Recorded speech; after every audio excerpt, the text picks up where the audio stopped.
Welcome everybody. Today for our very first show, we have a special guest with us. Introducing Nishka Agarwal, the founder and sole owner of September Shoes. Hi guys, I'm super thrilled to be here for Outreach Network's first episode and wishing them lots of luck. Hopefully this will be an interesting interview. Thank you so much, man, and thank you for joining us today. We are delighted to have you here with us, though it would be great if we could do this physically. Moving on, ma'am, could you enlighten our audience about September Shoes? So September is a footwear company. We do our own production. It's a high street brand. When I say high street is basically anything that is not very high in terms of design, but more trendy, more easy to go, easily available, not very expensive. So yeah, we'd like to categorize ourselves in the high street category. And yes, we specialize in women's wear. We specialize in bridal wear. So like if you bring your bridal outfit, we can do a perfectly matching pair of shoes for that particular outfit. We also customize shoes. So if in case you would like to look taller, you'd like to get a pair of shoes in flats, whatever it is, we are happy to customize it, the color, the style, all of it. So yes, September's been around for about 10 years. Yeah, like I said, we do our own production and we have in-house designers who help us make the amazing shoes.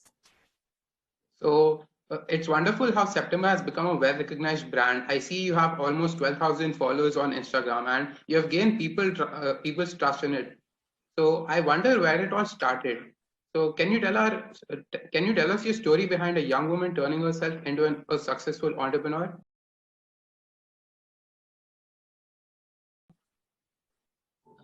Yes, so we finally now have 12,000 followers. Honestly, I don't know how much the 12,000 followers stand for, but I can definitely say that people do trust us. They come back to us. There are a lot of people who don't like to wear shoes from any other company because of the comfort that we provide, because of the customization that we provide. And we started off when I was in college. I was about 19 or 20 years old, and I was working for a magazine, writing for them. And I ended up going for a photo shoot for a footwear company that was going to launch in India back then. It was really inspiring. I found it really fascinating. So it started off with cobblers and mochis on the road, where I would go to them and like really annoy them and tell them to make a pair of shoes for me. I would show them YouTube videos and stuff like that. It started off there. Ended up going to like smaller factories here in Hyderabad who helped us a little bit, who did not help us a little bit. I finally went to London College of Fashion to do a shoemaking course. It was a short course. It was not like a complete full-fledged master's or like an undergrad degree, but the short course itself taught me quite a bit. I am equipped to make a pair of shoes myself today, but obviously the kind of finishing that the skilled karigars give, I cannot give that kind of finishing in the pair. And yes, so one step led to the other. And we are where we are right now. But yes, it started off really small and I had no idea that I'd get here someday. So what about the hurdles you faced in your journey? There were a lot of hurdles. Footwear industry in general is not a very women-oriented industry. Now I still know a lot of women who are running brands similar to mine, bigger, smaller, more successful, less at a more nascent stage at this point in time. But when I started off 10 years ago, and when you went to the market in Bombay where you can buy the material or like, meet the karigars, you wouldn't see a single woman till like far away.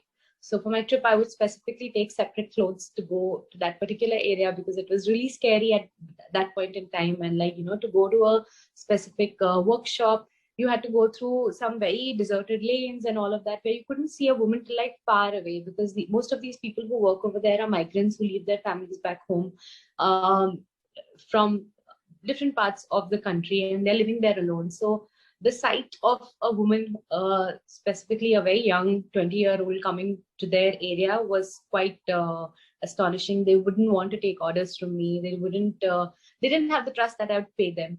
But I've come a long way, and that same street today when I go, there's already a person waiting for me with a catalog. There are a bunch of people who booked appointments beforehand to tell me that, we'd really like to show you our material as well. Why don't you give us an appointment when you come? They invite me to the store. Earlier when I had to buy the material, I had to literally stand in the queue and it was really, really intimidating because it was full of karigars. It was, you had to literally find your way through the crowd and go and get what you wanted. But now I have like a special seat at the table. People are ready to listen to what I want. I can literally just WhatsApp and ask people to get me things, and multiple vendors reach out to me and give me this stuff. So that's from the industry perspective. But even at a personal level, and like, from someone who was young and did not, this was not like a framework that we already had. I had not studied to be a shoemaker. I had not studied to start my own company. So it was really tough. For a good period of time, I worked at Facebook to keep this going, because alone, just doing September at that point in time, it didn't have enough momentum. I didn't know where it was going. I didn't know enough. I couldn't make the right decisions. Like today, when I go back to the decisions I made back then, I feel like I could have done this differently, or I could have done this, better. But because side by side, I was doing a job and let this continue, I think I got to a better place where I have more maturity and more understanding of the business now after all these years. So talking about the hurdles and hardships, all the businesses were hit with the biggest hurdle in the form of COVID-19. So how did the pandemic treat your business? Very honestly, we didn't have a very tough time when compared to a lot of other businesses that I'm seeing around me. The few weddings that happened kept happening, so we kept selling. Shoes are a everyday commodity. People kept buying them. We have a solid online presence at this point in time, so we kept selling from there. At a manufacturing level, we had a lot of trouble initially because the karigars wanted to go back home. The government had started giving them free ration and stuff like that. So everybody wanted to head home. There was a lot of vulnerability in terms of whether the company is going to go on. If I made them stay here, how was I going to pay them the salary if there was like a full-on lockdown? What I think I did, and I learned that from my dad, or like my husband for that matter, we just took one day at a time, 1 month at a time. We didn't think too much about what's going to happen in the next 6 months, 1 year.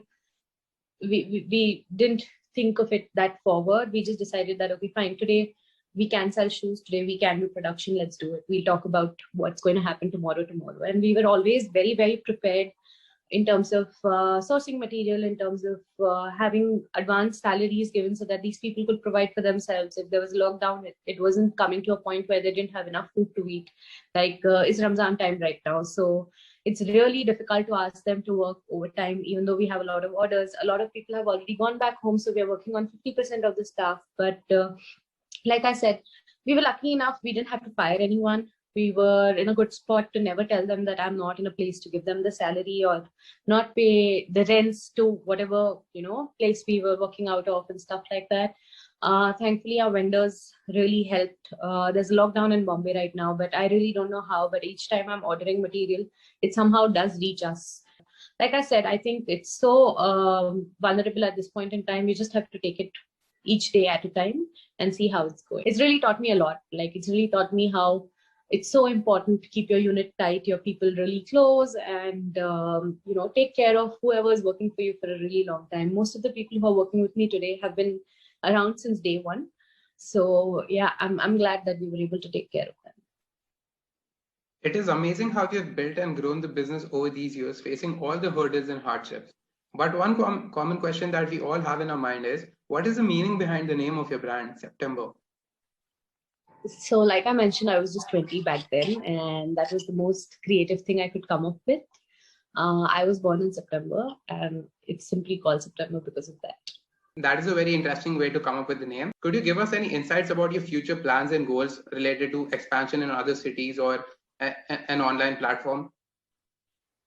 So we recently gave up the franchise of the company to someone in Jaipur, and I was really surprised at how well it's doing there, because the product honestly is really, really strong. I'm very, very confident about our product and shoes, and the number of people that come back to us and say amazing things about their experience of walking in the shoes, how comfortable they are, how many compliments they got, and how it looks grand enough for whatever occasion they want to wear it for. We really customize them as per whatever the requirement of the person is. So because of that, we've gotten some fantastic response. I don't know if I want to expand a lot more immediately, because I have a small baby, so I'm really comfortable in the space that I am in, and I'm just about making the shoes that I get orders for. But yes, probably a year and a half down the line, hopefully when the pandemic is over, we do plan to open a store. Hopefully we should be able to give out a few more franchises, so we are in a good position to do the production only there.